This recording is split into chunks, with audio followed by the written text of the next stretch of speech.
화려한 조명과 꽃향기가 가득한 결혼식장. 그날은 67세 내 인생에서 가장 행복한 날이어야 했습니다. 식모의 딸이 세계적인 도시락 체인 CEO가 되어 외동딸의 결혼식을 최고급 호텔에서 올리는 날이었으니까요. 대표님 축하드립니다.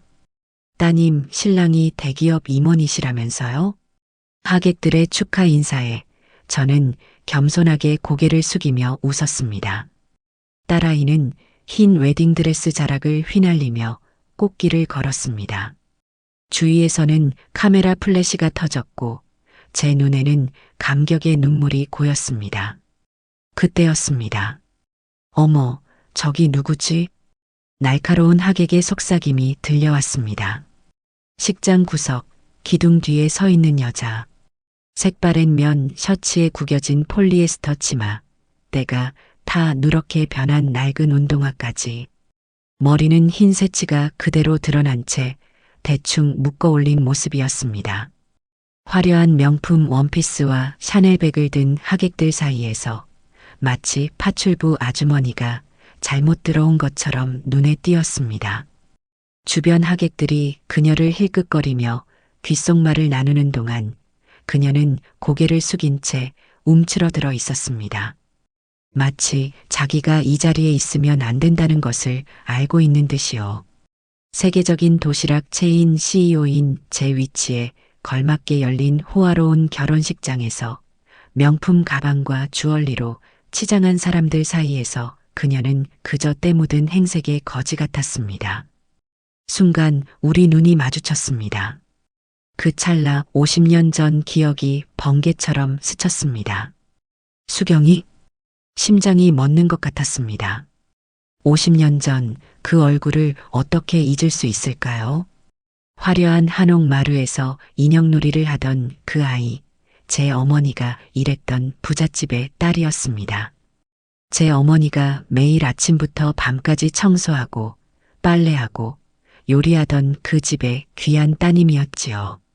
국민학교 시절 엄마가 식모살이 하던 그 대저택에 화려했던 수경이가 지금은 이런 초라한 모습으로 제 앞에 서 있었습니다. 세월이 얼마나 흘렀는지 그 화사하던 볼이 주름투성이가 되어 있었지만 그 눈빛만은 분명했습니다. 수경이는 제게 다가와 한마디도 없이 쪽지 하나를 내 손에 꾹 쥐어주었습니다. 손이 심하게 떨리고 있었습니다. 뭔가 말하려는 듯 입을 열었다가 고개를 흔들더니 황급히 뒤돌아 식장을 빠져나갔습니다. 어머님, 사진 찍으셔야 해요. 사회자의 다급한 목소리에 정신이 번쩍 들었습니다. 쪽지를 급히 핸드백에 넣고 단상으로 올라갔습니다. 하지만 내내 가슴이 덜컹거렸습니다. 턱시도를 빼입은 사위가 환하게 웃으며 제게 허리 굽혀 인사할 때도 딸아이가 꽃다발을 안기며 엄마 행복해요라고 속삭일 때도 머릿속은 온통 그 쪽지 생각뿐이었습니다. 신랑 신부는 화려한 리무진을 타고 신혼여행을 떠났습니다. 하객들도 하나둘 자리를 떴습니다. 저는 텅 빈 결혼식장에 혼자 남아 떨리는 손으로 핸드백에서 쪽지를 꺼냈습니다. 연필로 꾹꾹 눌러 쓴 삐뚤빼뚤한 글씨. 그 남자, 제 딸을 속였던 놈입니다. 막지 않으면 또 누군가 울게 됩니다. 그리고 아래 적힌 전화번호. 두 다리에 힘이 쭉 빠졌습니다. 호텔 로비 소파에 털썩 주저앉았습니다. 웨딩홀 천장의 샹들리에 불빛이 어지럽게 돌았습니다. 띠링. 핸드폰에 알림이 떴습니다. 엄마, 우리 지금 공항이에요. 잘 다녀올게요. 키워주셔서 감사합니다. 딸의 메시지였습니다. 공항, 출국, 신혼여행. 심장이 터질 듯이 뛰었습니다. 내 딸이, 내 전부인 딸이 사기꾼에게 속았다고? 50년 전 부잣집 딸이었던 수경이가 왜 이런 쪽지를? 혹시 오해일까? 아니면 나를 질투해서 모함하는 걸까?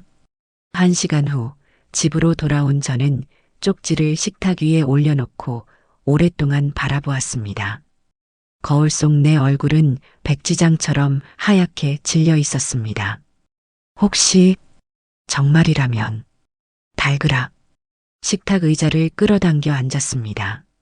핸드폰을 오래 바라보다가 쪽지에 적힌 번호를 천천히 눌렀습니다. 심장 소리가 전화 신호음보다 더 크게 들렸습니다.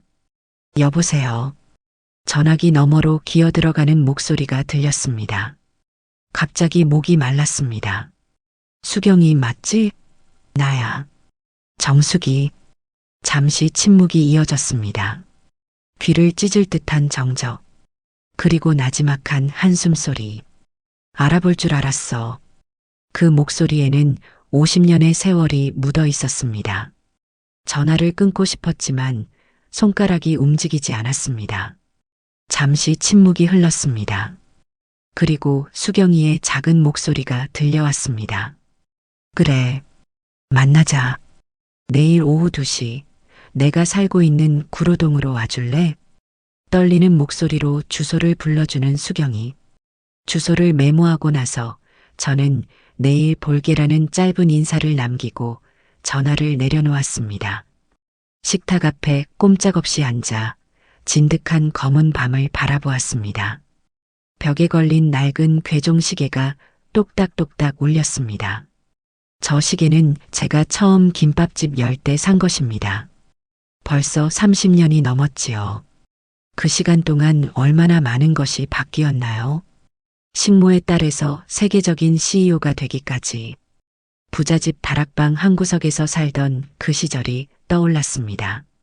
1966년 국민학교 1학년. 친정엄마는 수경이네 집 식모였습니다. 저는 부잣집 대문을 들어설 때마다 가슴이 철렁했지요. 반질반질한 대리석 마루, 번쩍이는 유리창문, 그리고 텔레비전까지. 수경이는 매일 새 옷을 입고 하얀 우유를 마시고 맛있는 과자를 먹었습니다. 예, 정수가. 이거 먹을래? 엄마가 외국에서 사온 초콜릿인데. 때로는 친절했습니다. 몰래 초콜릿도 나눠주고 인형도 빌려주었지요.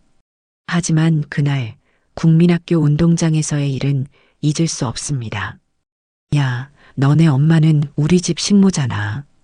그러니까 너도 우리 집 식모 딸이야. 우리랑은 급이 다르다고. 아이들 앞에서 그 말을 들었을 때 얼마나 수치스러웠는지 모릅니다. 그날 이후로 학교에 가기가 두려웠습니다. 아이들의 수군거림, 그 시선들이 칼처럼 가슴을 파고들었습니다. 13살 때 주인 집에서 쫓겨났습니다. 식모 딸년이 이제 다 컸으니 아가씨들 보는 앞에서 좋지 않다. 당장 나가. 짐이라고는 고작 손때 묻은 양은 도시락과 해진 고무신 한 켤레. 엄마와 저는 마포 달동네 반지하방으로 향했습니다. 부르르 전화기가 또다시 울렸습니다. 깜짝 놀라 현실로 돌아왔습니다.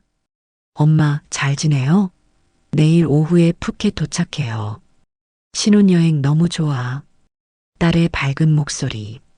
제 심장을 짓누르는 그 목소리. 전화를 끊고 나니 집안이 더 고요했습니다. 텅 빈 냉장고를 열어보았습니다. 김치통 하나, 오래된 양념장 몇 개. 첫 김밥집 열었을 때가 생각났습니다. 부잣집에서 쫓겨난 후 삶은 더 고달파졌습니다. 어머니는 식모 대신 이 집 저 집 다니는 파출부가 되었고 저는 학교를 마치자마자 공장에 취직했습니다. 25세 직장 동료 소개로 남편을 만났습니다. 성실하고 꿈 많은 남자였지요. 우리 언젠가는 우리 가게 하나 낼 거예요. 당신이 고생 안 하게 해줄게요. 결혼 5년 만에 첫 아이 선아가 태어났습니다.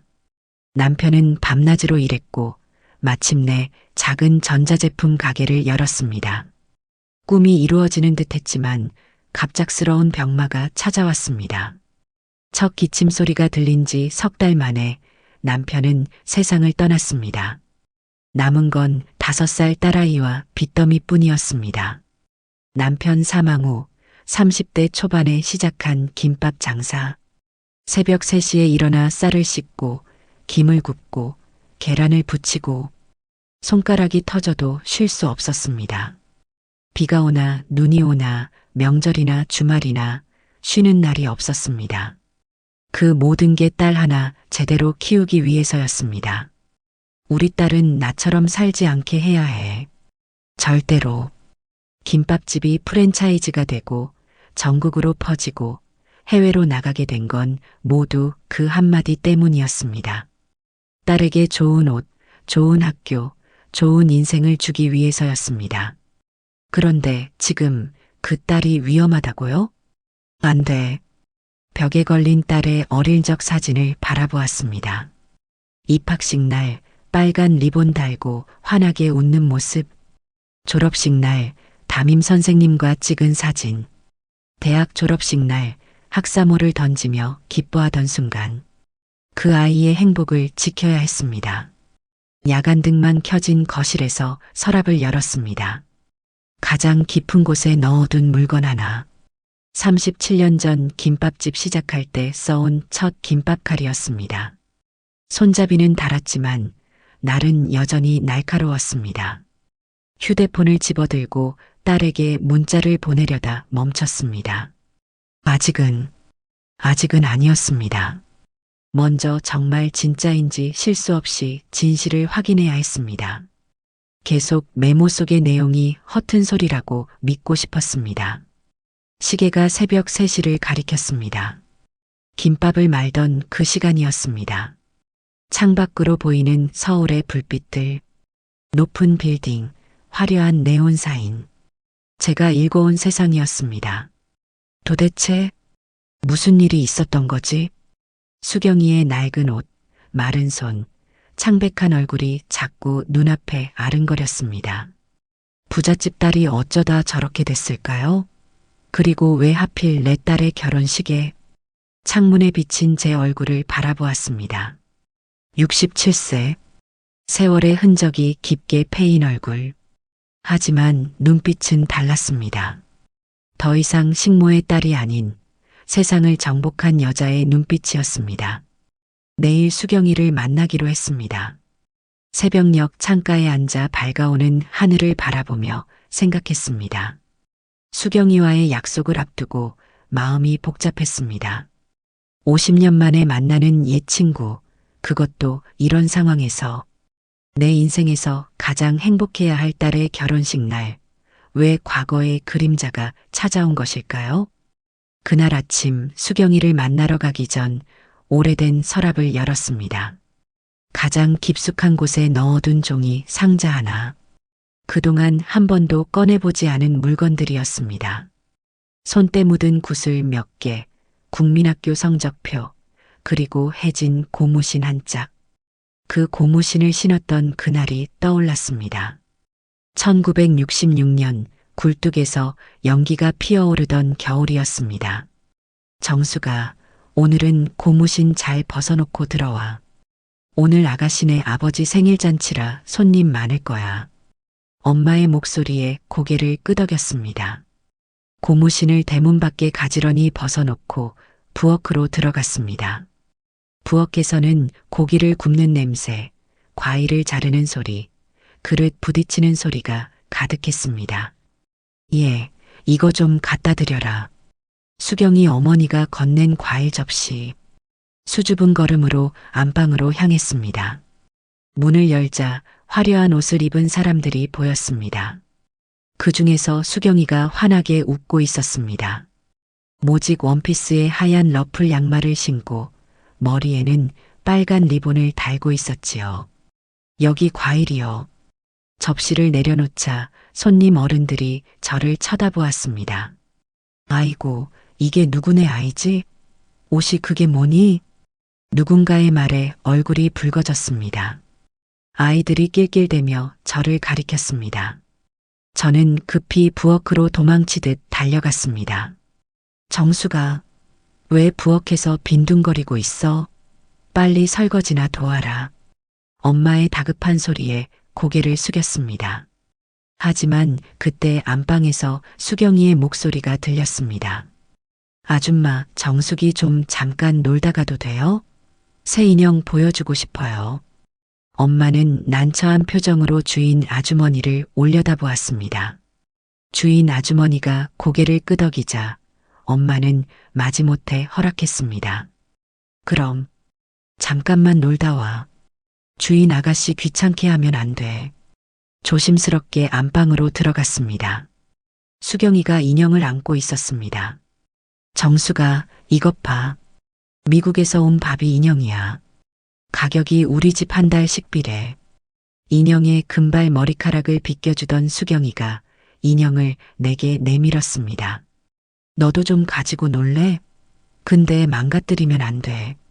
이거 비싼 거니까. 처음으로 그렇게 화려한 인형을 만져보았습니다. 부드러운 머리카락, 예쁜 원피스, 하이힐까지 신은 발. 와, 예뻐. 그때였습니다.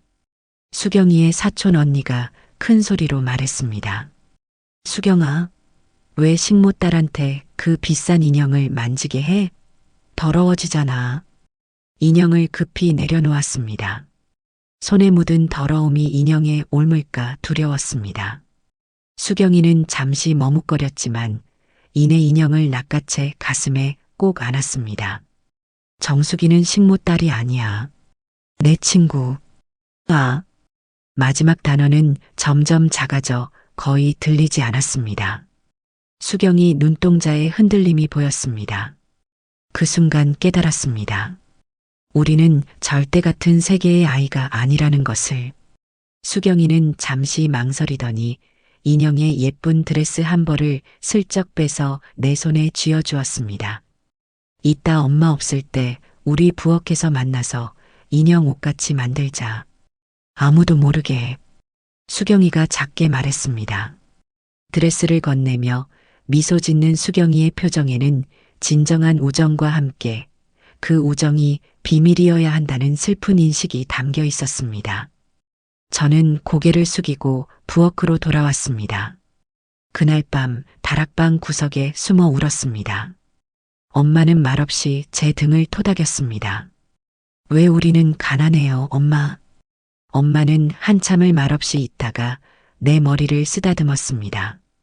정수가 가난은 죄가 아니야. 하지만 내가 공부 열심히 해서 나중에는 이런 삶에서 벗어나길 바래. 국민학교 입학 후 수경이와 저는 같은 반이 되었습니다. 하지만 학교에서도 우리의 세계는 달랐습니다. 수경이는 항상 새 학용품, 새 책가방, 도시락통이 있었습니다. 저는 연필을 반으로 잘라 쓰고 학용품은 언제나 중고품이었습니다.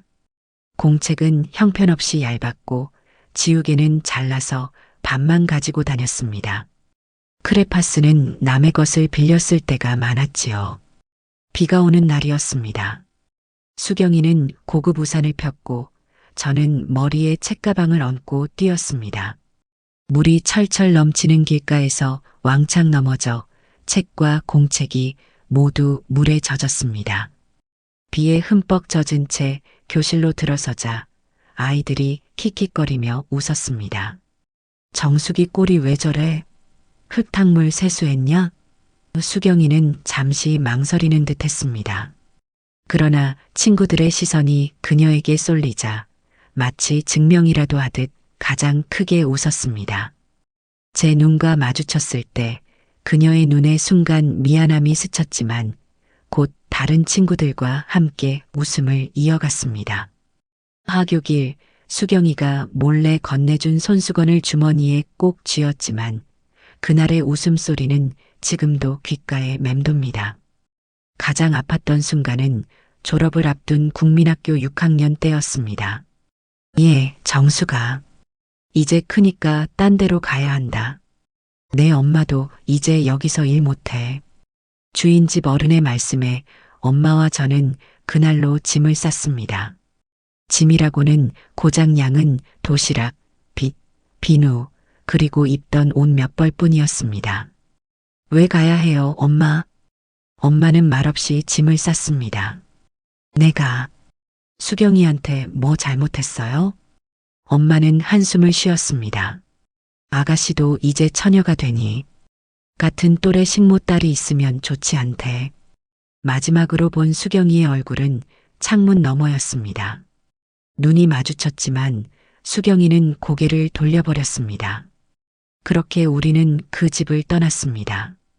2번 다시 발걸음하지 않으리라 다짐하면서 다락방을 나오며 고무신 한 짝을 놓고 왔습니다. 거짓골로 쫓겨나 달동네로 향하던 그날, 제 마음에도 무언가 중요한 것이 반쪽만 남았습니다. 고무신을 내려놓으며 생각했습니다. 어쩌면 이 회상이 마지막일지도 모른다고. 이제는 그때의 상처를 들여다볼 용기가 생겼으니까요. 옛날 고무신처럼 낡고 초라했던 시절을 뒤로하고 오늘 수경이를 만나러 가야겠다고 결심했습니다. 나는 더 이상 식모의 딸이 아니니까요. 수경이를 만나기 전 잠시 창밖을 바라보았습니다. 빌딩 숲 너머로 아침 해가 떠오르고 있었습니다. 이 도시의 한 빌딩에 제 이름을 건 회사가 있었습니다. 김정숙 도시락 체인, 전 세계 1000호점 돌파. 이 모든 것이 어떻게 시작되었는지 생각은 꼬리에 꼬리를 물고 문득 그 시절까지 떠올랐습니다. 1988년 초여름이었습니다. 여보, 병원에서 전화 왔어요. 남편이 출근 준비를 하고 있었습니다. 병원에 정기검진을 받으러 갔던 남편의 결과가 나온 날이었습니다. 무슨 일 있대? 다시 오래요. 결과 상담을 해야 한대요. 그날 병원에서 받은 진단은 폐암 말기였습니다. 남편은 3달을 넘기지 못했습니다. 남겨진 건 5살 딸아이와 빚더미뿐이었지요. 장례를 치른 날 밤 잠들지 못한 채 새벽을 맞았습니다. 남편의 빈 밥그릇을 정리하며 손이 떨렸습니다. 그 자리에 딸아이의 책가방을 올려놓았습니다. 이제 너를 위해 살아야 해. 슬픔을 삼키고 가계부를 펼쳤습니다.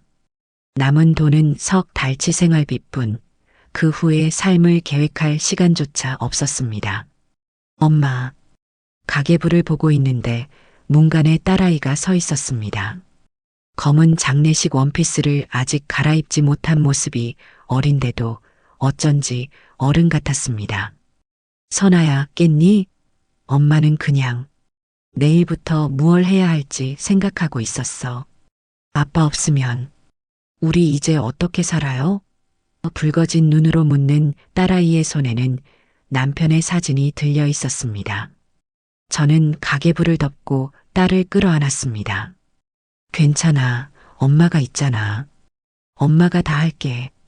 딸의 머리를 쓰다듬으며 마음속으로 다짐했습니다. 어떻게든 살아내야 해. 이 아이를 위해서. 그 말을 지키기 위해 저는 할 수 있는 모든 것을 찾아보았습니다. 학력도 기술도 돈도 없는 30대 초반의 여자가 할 수 있는 일이라곤 식당, 설거지, 건물 청소, 전단지 돌리기 정도였습니다. 아줌마, 아이 있으면 안 써요. 애 아프면 누가 일해요? 취직 거절이 계속되었습니다. 그러던 어느 날 시장 구석 허름한 가게 앞을 지나가다 임대 종이를 보았습니다. 5평 남짓한 좁은 공간이었습니다. 여기서 뭘 할 수 있을까? 고민하다 떠오른 건 김밥이었습니다. 엄마가 가르쳐준 김밥 말기. 식모살이하며 부잣집 손님 접대용 김밥을 수백 번은 말았던 솜씨였습니다. 은행에 남은 돈을 털고 친척들에게 빌리고 심지어 사채까지 써서 가게를 열었습니다. 정숙이네 김밥이라는 이름으로. 첫날은 참담했습니다. 새벽 3시에 일어나 쌀을 씻고 단무지를 썰고 계란을 부치고 김을 굽고 시금치를 데치고 손가락이 터져가며 만든 김밥 100줄. 그런데 그날 판매량은 고작 30줄이었습니다. 마감이니까 싸게 가져가세요. 절반 가격이에요. 퇴근길 직장인들에게 외쳤지만 발길을 돌리는 사람들이 대부분이었습니다. 남은 70줄의 김밥을 바라보며 핏기 없는 얼굴로 집에 돌아왔습니다. 엄마, 오늘 장사 어땠어요? 기대에 찬 딸아이 얼굴에 거짓말을 할 수 없었습니다. 좀 힘들었어. 하지만 내일은 더 잘 될 거야. 그날 밤 남은 김밥을 도시락통에 담아 보육원에 기부했습니다. 그것이 나중에 정숙 도시락의 시작이 될 줄은 몰랐지요. 둘째 날, 셋째 날, 일주일이 지나도 상황은 크게 나아지지 않았습니다. 하지만 포기할 수 없었습니다. 매일 새벽 쌀을 정성껏 씻고 적당히 불려 밥맛을 살리는 정성, 고르고 고른 진짜 참기름의 향, 딱 알맞게 익힌 밥의 촉촉함. 아줌마, 여기 김밥 정말 맛있네. 내일도 와야겠어. 한 달쯤 지났을 때 첫 단골 손님이 생겼습니다. 그 손님이 입소문을 내주었는지 조금씩 손님이 늘어났습니다. 어느 날 비가 쏟아지던 오후였습니다. 어머, 정숙 씨. 이 김밥을 도시락으로도 팔면 안 될까요? 애들 학교 소풍 갈 때 싸주고 싶어서요. 주부 손님의 한마디가 힌트가 되었습니다. 다음 날부터 도시락 포장 판매를 시작했습니다. 바쁜 직장인들, 학교 단체 주문, 근처 회사의 회의용 도시락까지 1년 만에 가게는 늘 문전성시를 이루었습니다. 엄마, 이번에 중간고사 전교 1등 했어. 감사하게도 선아는 공부도 잘했습니다. 책상에 앉아 공부하는 딸을 보며 더 큰 꿈을 꾸기 시작했습니다. 3년 뒤 정숙이네 김밥은 동네에서 가장 잘 나가는 가게가 되었습니다. 5평 가게는 15평으로 확장했고 직원도 3명이나 두게 되었습니다. 우리 딸은 나처럼 살지 않게 해야 해. 절대로. 이 한 문장이 제 모든 결정의 기준이 되었습니다. 김밥 가게가 조금씩 자리 잡자 저는 더 큰 도전을 준비했습니다. 밤마다 지역 상공회의소 여성 창업 교실에 다니며 경영을 배웠습니다. 처음엔 무슨 말인지도 모르겠고 발표만 해도 얼굴이 붉어졌지만 한 단계씩 성장했습니다. 정숙 씨는 왜 이렇게 열심히 하세요? 라는 질문에 저는 항상 같은 대답을 했습니다. 제 딸에게 꿈을 물려주고 싶어서요. 그곳에서 만난 멘토 이사장님은 제 숨겨진 가능성을 발견해 주셨습니다. 정숙 씨, 당신의 김밥에는 스토리가 있어요. 식모의 딸에서 사장이 된 당신의 이야기를 사람들은 응원할 겁니다. 그 조언대로 식모의 딸, 정직한 맛을 짓다라는 브랜드 스토리를 만들었고 맛과 정성에는 절대 타협하지 않았습니다. 재료는 최고급만 사용했고 김밥을 싸는 방법도 표준화했습니다. 그러던 어느 날 지역 상공회의소에서 추천한 양복을 빼입은 남자가 찾아왔습니다. 사장님, 프랜차이즈 해보실 생각 없으세요? 제가 투자할게요. 처음엔 망설였습니다. 남의 손에 제 가게 이름을 맡긴다는 것이 두려웠습니다. 하지만 딸아이는 이제 고등학생. 대학 등록금을 생각하면 더 큰 도약이 필요했습니다. 해볼게요. 하지만 한 가지 조건이 있어요. 뭔가요? 맛은 절대 타협 안 합니다. 재료부터 조리법까지 모두 동일하게. 이런 뚝심과 철학이 있었기에 투자자들도 존중하며 따랐습니다. 유통업계 전문가 박 대표님은 식자재 공급망을 효율화해 주었고 금융권에서 온 정 이사는 투자 유치를 도왔습니다. 그렇게 정숙 도시락 1호점이 문을 열었고 3개월 만에 매출이 2배로 뛰었습니다. 이듬해 3호점, 5호점, 10호점으로 퍼져나갔습니다. 딸이 서울대 경영학과에 합격했을 때 저는 정숙 도시락 50호점 오픈 행사 중이었습니다. 그리고 대학을 졸업한 딸이 회사에 합류하면서 우리는 해외 진출을 시작했습니다. 어머니의 정성과 딸의 혁신, 그리고 믿을 수 있는 동반자들이 있었기에 정숙 도시락은 처음 5년 만에 50호점, 15년 만에 500호점, 30년 만에 1000호점을 돌파할 수 있었습니다. 여보, 보고 있나요? 우리 딸 잘 큰 거. 남편 사진 앞에서 중얼거렸습니다. 문득 그 시절이 그리웠습니다.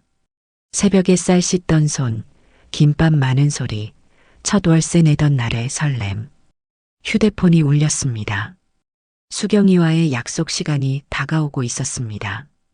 준비를 마치고 집을 나서려는데 현관 거울에 비친 제 모습이 낯설었습니다. 명품 정장, 진주 목걸이, 화려한 반지, 그리고 붉게 물든 입술. 이제 나는 정말 식모의 딸이 아니야. 거울 속 제 눈빛이 말했습니다. 하지만 마음 한구석에는 여전히 그 옛날 다락방에서 몰래 울던 소녀가 살아 있었습니다. 어쩌면 수경이도 그럴지 모릅니다. 화려했던 부잣집 딸에서 이제는 거지꼴이 되었다지만 그 안에는 여전히 고운 인형을 가지고 놀던 소녀가 있을 겁니다. 현관문을 나서며 깊은 숨을 들이쉬었습니다. 다가올 진실을 맞이할 준비가 되었습니다. 딸아, 엄마가 지켜줄게. 무슨 일이 있더라도. 수경이가 살고 있다는 주소는 강남에서 한참 떨어진 구로동 달동네 골목이었습니다. 간판도 없는 허름한 원룸, 녹슨 철제 계단을 올라 3층 끝방 앞에 섰습니다. 차마 손이 올라가지 않아 한참을 망설였습니다. 문 옆에 이수경이라고 쓰인 종이가 테이프로 붙어 있었습니다.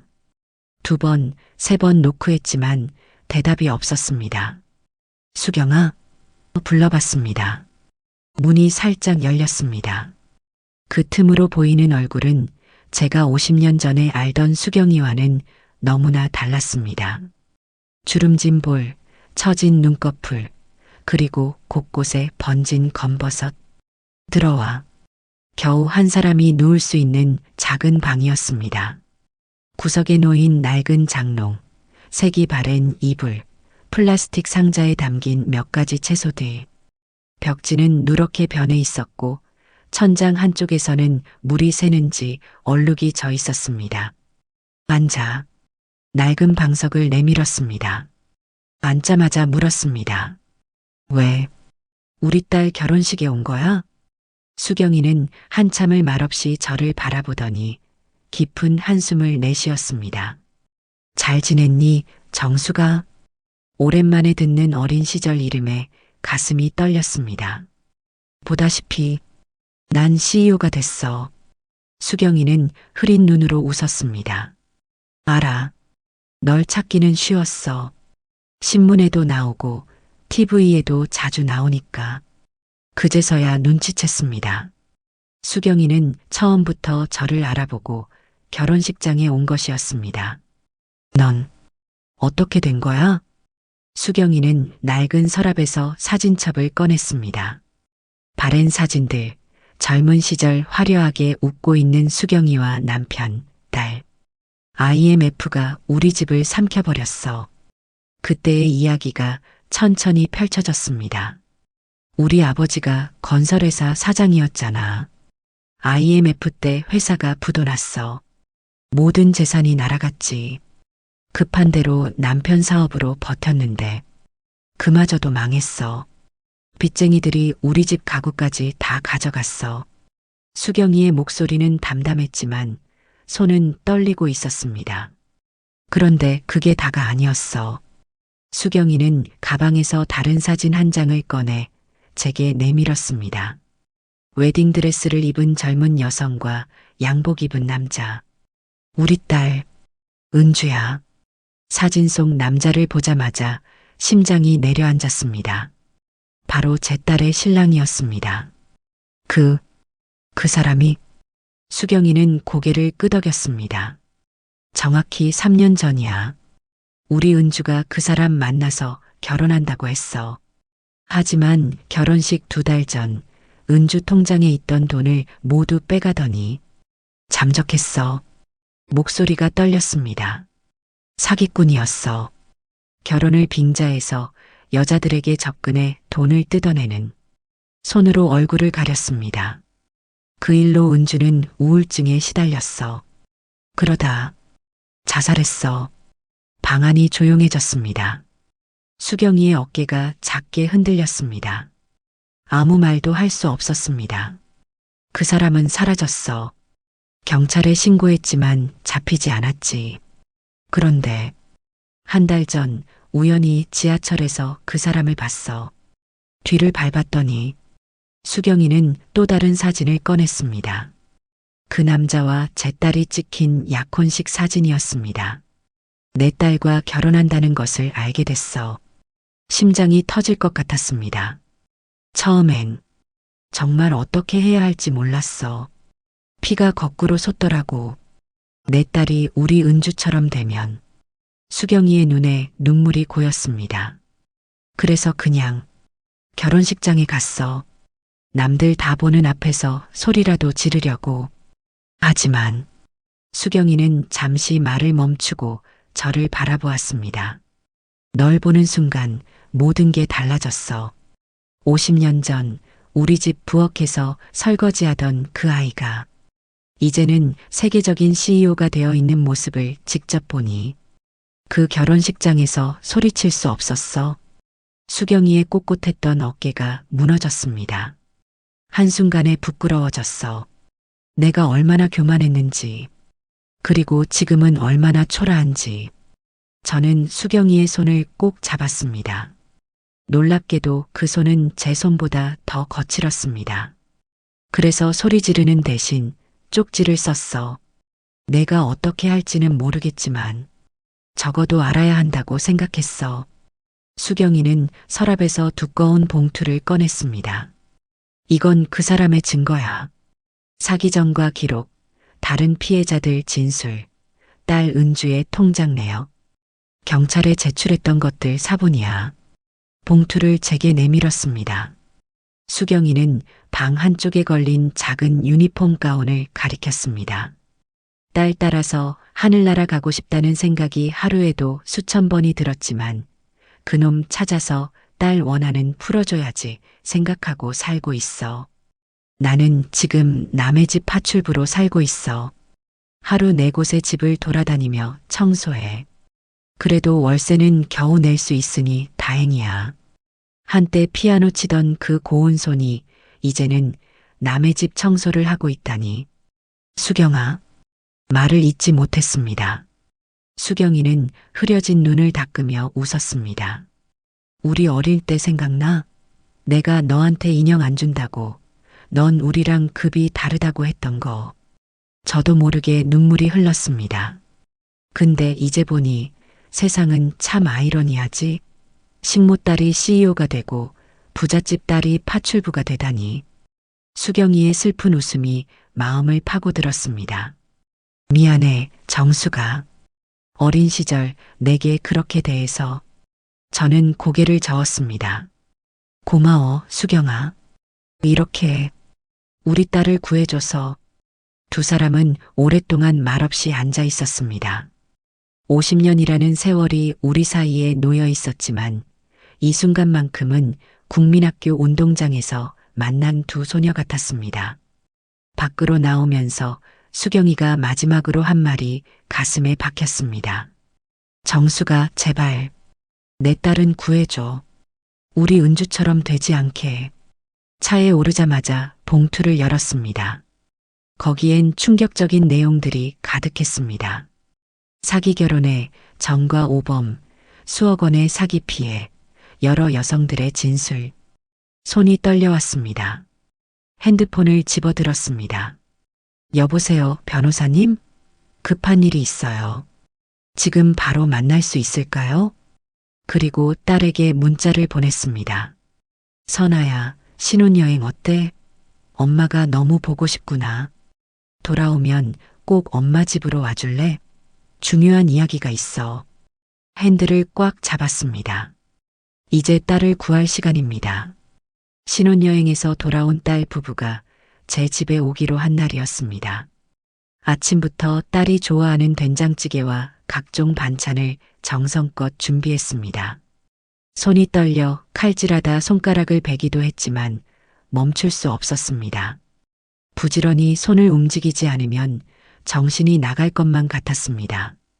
거실 탁자 위에는 수경이가 준 증거 서류들과 변호사가 정리한 자료들이 가지런히 놓여 있었습니다. 그 옆에는 경찰에 제출할 고소장도 준비되어 있었습니다. 딩동. 초인종 소리에 심장이 쿵 내려앉았습니다. 현관문을 열자 선아와 사위가 환한 미소를 지으며 서 있었습니다. 엄마, 너무 보고 싶었어요. 딸이 달려와 안겼습니다. 따스한 체온이 전해졌습니다. 그 뒤로 사위가 공손히 고개를 숙였습니다. 어머님, 안녕하세요. 신혼여행 선물 감사합니다. 저는 억지로 웃음을 지었습니다. 사위의 얼굴을 바라보니 수경이의 딸 은주가 떠올랐습니다. 어서 들어오렴. 식탁에 앉아 밥을 먹는 내내 딸은 신혼여행 이야기로 시간을 채웠습니다. 해변에서의 추억, 맛있는 음식들, 함께 본 아름다운 예물까지. 그 얼굴에서 행복이 넘쳐 흘렀습니다. 엄마, 왜 그렇게 말이 없어요? 안색도 안 좋아 보이는데. 저는 밥그릇을 내려놓았습니다. 선아야, 식사 후에 이야기하자. 중요한 얘기가 있어. 식사를 마치고 거실로 자리를 옮겼습니다. 딸과 사위는 나란히 소파에 앉았고 저는 맞은편에 앉았습니다. 선아야, 엄마가 지금부터 하는 말을 끝까지 들어줄래? 딸이 고개를 끄덕였습니다. 저는 깊은 숨을 들이쉬고 이야기를 시작했습니다. 결혼식 날 한 여자분이 찾아왔었어. 사위의 표정이 미세하게 굳어지는 것을 놓치지 않았습니다. 그분이 내게 준 것이 있어. 수경이가 준 봉투를 테이블 위에 올려놓았습니다. 이게 뭐예요, 엄마? 딸이 봉투를 집어들었습니다. 사위의 얼굴이 하얗게 변했습니다. 석주 씨, 당신은 이 안에 뭐가 들었는지 알고 있죠? 사위는 말없이 자리에서 일어섰습니다. 제가 지금 화장실 좀. 앉으세요. 제 목소리가 차갑게 울렸습니다. 평생 써본 적 없는 분노에 찬 목소리였습니다. 선아야, 열어봐. 딸이 봉투를 열고 서류들을 꺼냈습니다. 첫 장부터 사위의 전과 기록이었습니다. 그 다음은 피해자 진술서, 은행 기록, 공소장 사본. 이게 뭐예요? 딸의 손이 떨리기 시작했습니다. 당신, 이게 다 무슨 말이에요? 사위의 얼굴색이 창백해졌습니다. 어머님, 이건 오해입니다. 제가 설명할게요. 저는 마지막 서류를 꺼냈습니다. 수경이의 딸 은주의 사진과 사망 증명서였습니다. 이 여자는 석주 씨가 3년 전에 결혼하겠다고 속였던 여자야. 돈을 모두 가로채고 도망쳤지. 결국 이 여자는 말을 잇지 못했습니다. 자살했어. 딸이 서류를 모두 내려놓았습니다. 손이 심하게 떨리고 있었습니다. 이 여자의 어머니가 결혼식에 찾아온 거예요? 방 안이 무거운 침묵에 잠겼습니다. 시계 초침 소리만이 또박또박 들렸습니다. 석주 씨, 진실을 말해주세요. 사위는 마지막 발버둥을 쳤습니다. 선아야, 이건 다 날조된 거야. 누군가 우리를 이간질하려는. 거짓말 그만해. 제 목소리가 높아졌습니다. 경찰서에 확인했어. 이 모든 자료가 진짜라고. 너는 지금까지 5명의 여성에게 같은 수법으로 접근했어. 그중 1명은 목숨을 끊었고 사위는 입을 꾹 다물었습니다. 그러다 갑자기 어깨를 으쓱하며 비웃듯 웃었습니다. 왜 하필 우리 딸이었어? 세상에 여자가 그렇게 많은데. 떨리는 목소리로 물었습니다. 주먹이 저절로 쥐어졌습니다. 쉽게 안 넘어가더라고요. 그래서 더 재미있었죠. 사위의 차가운 대답에 온몸에 소름이 돋았습니다. 그의 눈에는 일말의 양심조차 보이지 않았습니다. 게다가 정숙 도시락 CEO 딸이라니. 큰 물고기를 낚은 거죠. 조금만 더 버텼으면. 그가 혀를 차며 말했습니다. 얼마나 더 필요했는데? 회사 지분이요. 정숙 도시락에 지분만 있으면 평생 놀고 먹을 수 있으니까. 그거면 충분했어요. 아, 이제 와서 들켰네. 진짜 아깝다. 거의 다 왔는데. 방안이 얼어붙었습니다. 딸의 눈에서 눈물이 마구 쏟아졌습니다. 그럼 내 마음은 뭐였어요? 딸이 목소리를 높였습니다. 그런 거 있잖아요. 사냥감? 사위가 어깨를 으쓱하며 대답했습니다. 이 자식? 딸이 갑자기 탁자 위에 있던 물컵을 집어 사위에게 내던졌습니다. 물이 사위의 얼굴과 셔츠를 적셨습니다. 당신이 어떻게 해? 내가 당신을 얼마나 사랑했는데. 딸은 오열하며 물건들을 집어던지기 시작했습니다. 화분, 쿠션, 심지어 결혼식 사진액자까지. 야, 진정해. 비즈니스였다고, 비즈니스. 돈 때문이라고. 사위가 소리쳤지만 딸은 멈추지 않았습니다. 저는 천천히 일어섰습니다. 분노가 올라왔지만 차갑게 가라앉혔습니다. 평생 쌓아온 저의 모든 인생이 이 순간을 위한 것이었던 것 같았습니다. 내가 이 나이 될 때까지 얼마나 힘들게 살았는지 알아? 제 목소리는 낮았지만 강했습니다. 방안이 순식간에 조용해졌습니다. 식모의 딸에서 시작해서 야채 다듬다 손가락 터지던 날들, 밤새 김밥 마느라 잠 못 이루던 시간들, 비가 오나 눈이 오나 새벽 3시에 일어나 딸 도시락부터 챙기던 그 모든 세월. 딸이 울음을 멈추고 저를 바라보았습니다. 그 모든 세월을 버텨낸 것은 딱 하나, 내 딸 하나 때문이었어. 제 손이 떨렸습니다. 지금까지 가장 큰 목소리를 냈습니다. 내 딸의 인생을 장난감으로 생각한 널 난 절대로 용서하지 않을 거야. 사위는 갑자기 진지해졌습니다.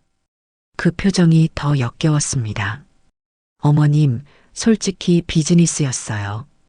개인적인 감정은 없었어요. 이러지 말고 합의점을 찾아보면.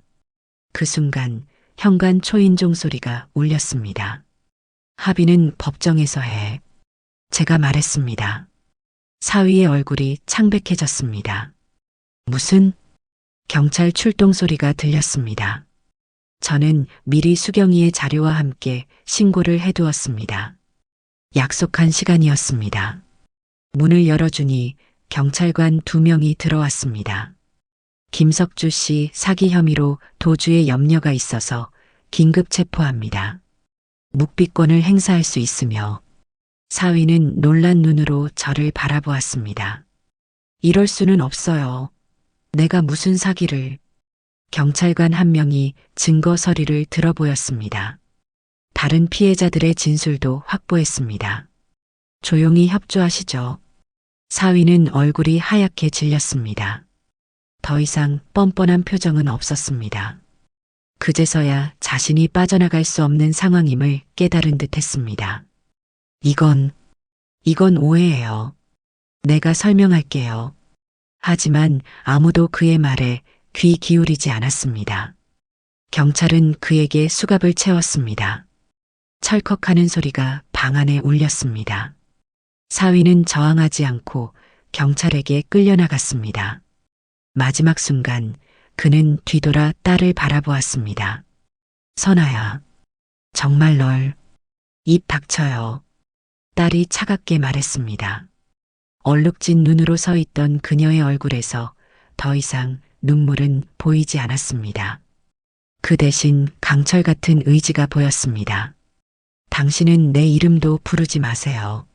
사위의 마지막 희망마저 사라졌습니다. 고개를 푹 숙인 채 경찰차로 향했습니다. 경찰과 사위가 떠난 후 집안은 다시 고요해졌습니다. 창밖으로 비가 내리기 시작했습니다. 저는 그 자리에 그대로 앉아 있었습니다. 모든 힘이 빠진 것 같았습니다.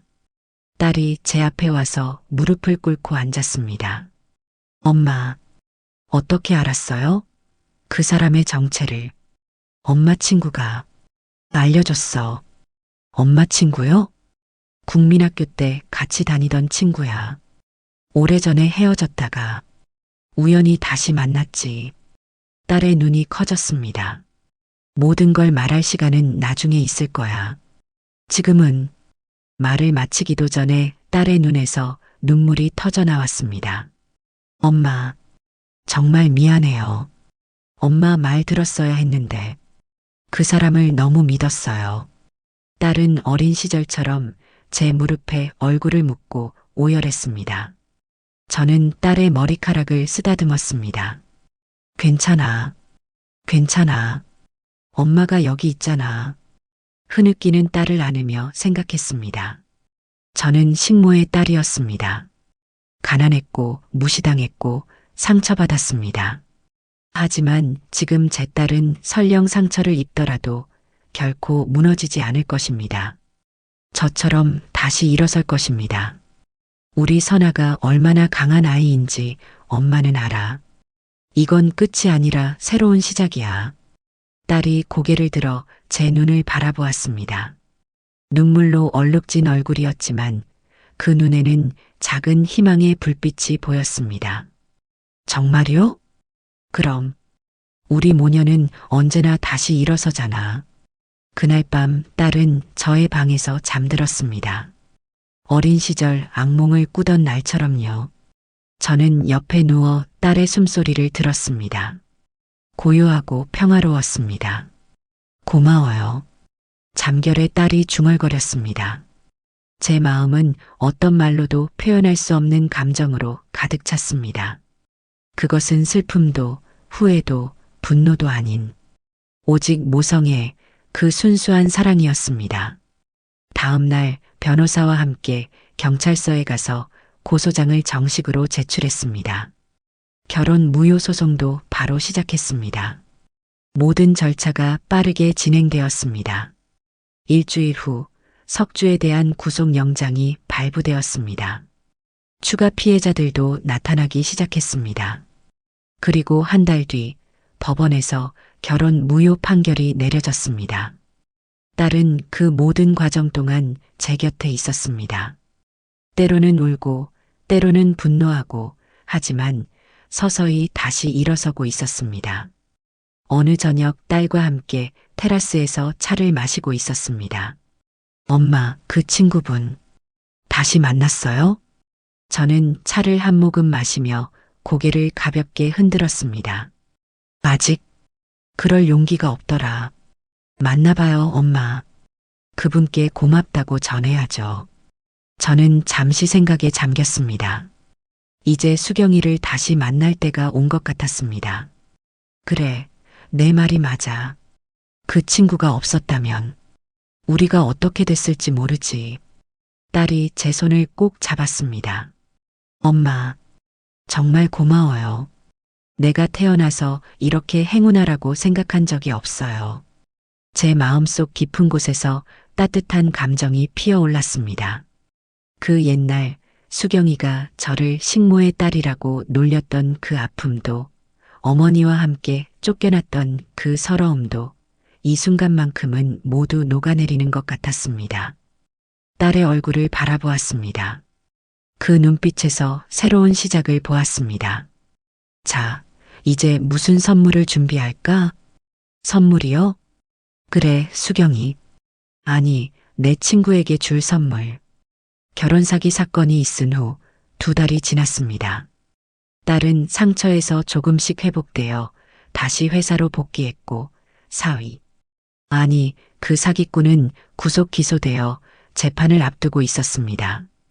어느 아침 저와 딸은 평소보다 여유롭게 아침 식사를 하고 있었습니다.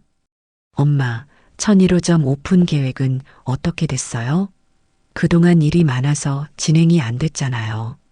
도시락 체인 1005점 돌파 기념으로 특별한 1001호점을 내려던 계획이었습니다.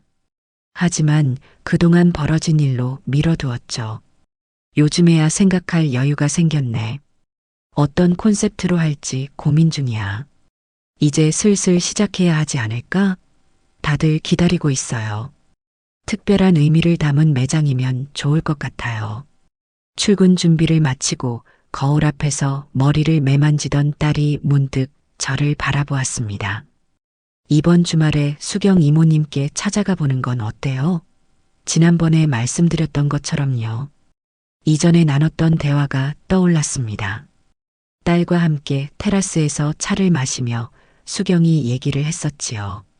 그때 만나봐요, 엄마. 그분께 고맙다고 전해야죠. 라고 했던 딸의 말이 아직도 귓가에 맴돌았습니다. 그날 오후 회사 일을 마치고 수경이가 살던 구로동 원룸으로 향했습니다. 하지만 그곳에는 더 이상 수경이가 없었습니다. 혹시 이수경 씨 어디 계신지 아세요? 옆방 노인에게 물었습니다. 아, 그 파출부 아줌마. 병원에 실려갔다고 들었어. 길에서 쓰러졌대. 심장이 내려앉았습니다. 어느 병원인지 아세요? 구로 성심병원이라는 답을 듣고 바로 차를 돌렸습니다. 병원 응급실에 도착해 수경이를 찾았지만 이미 일반 병실로 옮겨진 후였습니다. 512호실. 문을 조심스레 열었습니다. 창가 침대에 수경이가 누워 있었습니다. 창백한 얼굴, 더 깊어진 주름, 팔에 꽂힌 링거, 눈을 감고 있는 모습이 너무 약해 보였습니다. 수경아. 수경이의 눈이 서서히 떠졌습니다. 저를 보자 놀란 듯 몸을 일으키려 했지만 힘이 없어 보였습니다. 정숙이 침대 옆에 앉았습니다. 수경이의 손을 잡았습니다. 그 손은 차갑고 거칠었습니다. 무슨 일이야? 왜 이렇게 됐어? 수경이는 힘없이 웃었습니다. 과로래. 청소하다가 갑자기 쓰러졌어. 의사 말로는 영양실조에 빈혈까지. 당분간 일 못하게 됐어. 심장이 저렸습니다. 미안해. 진작 찾아왔어야 했는데. 수경이는 고개를 저었습니다. 내 딸은 괜찮아? 응, 정말 고마워. 내가 아니었으면 우리 딸이. 말을 잇지 못했습니다. 수경이의 눈에도 눈물이 고였습니다. 내 딸은 구하지 못했는데. 다행이야. 내 딸은 구했으니. 두 사람은 한참을 말없이 손을 잡고 있었습니다. 창밖으로 석양이 붉게 물들고 있었습니다. 퇴원하면 어떻게 할 생각이야? 수경이는 쓸쓸하게 웃었습니다. 다시 파출부로 나가야지. 병원비에 월세, 빚도 있고. 저는 가방에서 종이 한 장을 꺼냈습니다. 도면이었습니다. 이게 뭐야? 우리 회사 1001호점 설계도야. 수경이는 의아한 표정으로 도면을 바라보았습니다. 1001호. 왜 이걸 내게 보여주는 거야? 깊은 숨을 들이쉬었습니다. 내가 운영했으면 해서. 수경이의 눈이 커졌습니다. 무슨 소리야? 우리 회사 1001호점 내가 운영해줬으면 해. 위치는 우리 옛날 국민학교 근처로 잡았어. 사람들이 많이 다니는 곳이야. 수경이의 눈이 커졌습니다. 잠시 생각하다가 확신에 찬 목소리로 덧붙였습니다. 근처의 아담한 아파트도 이미 계약해뒀어.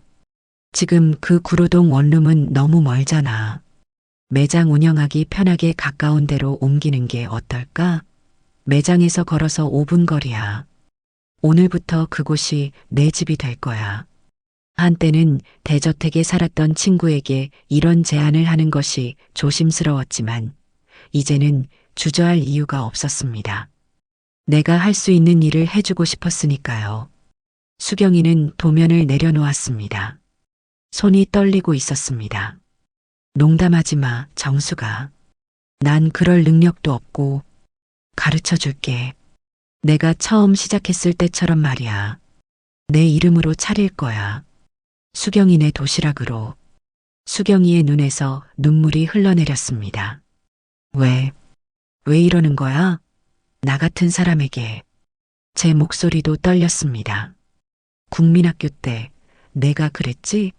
넌 우리랑 급이 달라라고. 그땐 정말 그랬을지도 몰라. 하지만 지금은 우린 그냥 두 명의 어머니야. 딸을 가진 두 여자. 수경이의 어깨가 흔들렸습니다. 그리고 무엇보다 내가 우리 딸을 구해줬잖아. 이건 내 마음이야.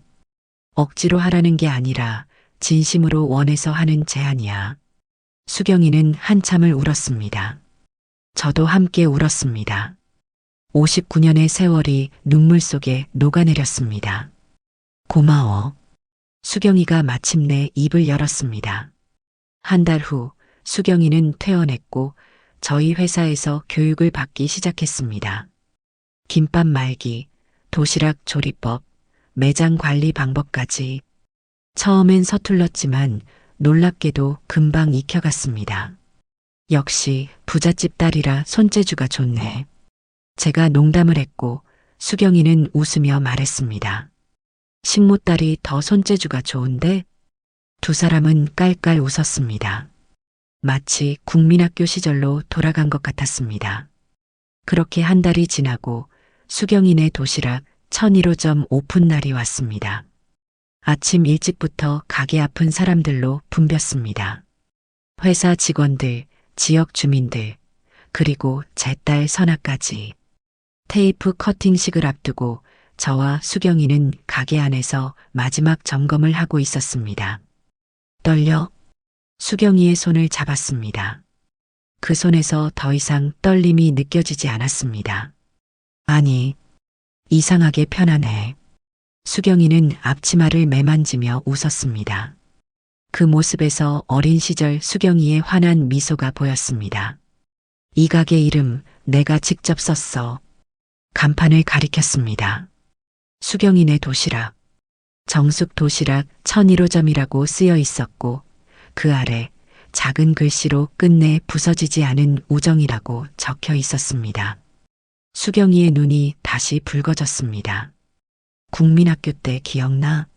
운동장에서 내가 내 도시락 뚜껑 열어서 훔쳐 먹었잖아. 기억해.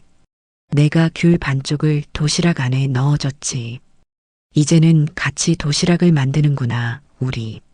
손을 꼭 잡았습니다. 창밖에서는 테이프 커팅을 기다리는 사람들의 웅성거림이 들렸습니다.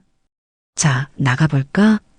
가게 문을 열고 나서는 순간 딸이 달려와 두 사람을 안았습니다. 엄마, 수경 이모. 수경이는 놀란 얼굴로 저를 바라보았습니다. 저는 미소로 답했습니다. 우리 딸이 수경 이모라고 부르고 싶대. 난 좋다고 했지. 수경이의 눈에서 행복한 눈물이 흘렀습니다. 테이프 커팅식이 끝나고 첫 손님들이 들어오기 시작했습니다. 딸과 저는 조용히 한쪽에 서서 수경이가 손님들을 맞이하는 모습을 지켜보았습니다. 엄마, 정말 잘한 일이에요. 딸이 속삭였습니다. 그래, 내 인생에서 가장 잘한 일 중 하나야.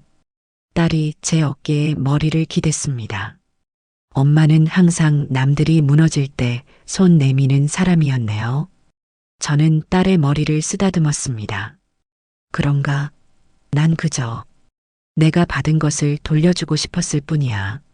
저녁 가게 문을 닫고 첫날 영업을 마친 후였습니다. 수경이와 저는 가게 앞 작은 평상에 앉아 소주 한 잔을 나눴습니다. 첫날부터 대박이었어, 정수가. 도시락이 다 팔렸다니까. 수경이의 얼굴이 상기되어 있었습니다. 오랜만에 보는 생기 넘치는 모습이었습니다. 앞으로 더 잘 될 거야. 내가 장담해. 소주잔을 부딪혔습니다. 가을바람이 선선하게 불어왔습니다. 그때 국민학교 운동장에서 너한테 한 말. 정말 미안해. 수경이가 갑자기 말했습니다. 다 지나간 일이야. 아니, 꼭 말하고 싶었어. 그때 내가 얼마나 어리석었는지. 사람의 가치가 태어난 집안이나 부모 직업으로 결정되지 않는다는 걸 이제야 알았어. 넌 식모의 딸이 아니라 그냥 정숙이었어. 내 친구. 가슴이 뭉클해졌습니다. 고마워, 수경아. 나도 너한테 미안한 게 있어. 너가, 뭐가, 너희 집에서 쫓겨나고 다시는 연락하지 않았잖아. 어쩌면 그때 내가 먼저 손을 내밀었더라면 우리 둘 다 이렇게 외롭게 살지 않았을지도 몰라. 수경이는 웃었습니다. 우린 참 바보였구나. 그래, 반세기 늦은 우정이지만 이제라도 다행이야. 수경이가 제 손을 꼭 잡았습니다. 정수가 내 인생의 가장 어두운 시간에 내가 다시 나타나줘서 고마워. 별이 뜨기 시작한 하늘을 올려다보았습니다. 우리 이제 매일 만날 수 있겠네. 이렇게 술자리도 할 수 있겠어. 두 사람은 깔깔 웃었습니다. 그날 밤 집으로 돌아오는 길에 문득 어머니 생각이 났습니다. 식모살이하며 저를 키우시던 어머니. 만약 어머니가 이 모습을 보신다면 얼마나 기뻐하실까요? 엄마, 저 이제 정말 행복해요. 딸도 지켰고 오래된 친구도 다시 만났어요. 마음속으로 중얼거렸습니다. 창밖으로 서울의 밤 풍경이 지나갔습니다. 저 불빛 속 어딘가에 수경이네 도시락 1001호점이 있습니다. 그곳에서 시작된 새로운 인생, 새로운 우정이 빛나고 있습니다. 국민학교 운동장에서 마주보고 서 있던 두 소녀가 반세기를 돌고 돌아 다시 손을 잡은 이야기. 끝내 부서지지 않은 우정 이야기입니다. 오늘 이야기가 마음에 드셨다면 좋아요와 구독, 알람 설정 잊지 마세요. 여러분의 따뜻한 댓글 하나가 정말 큰 힘이 됩니다.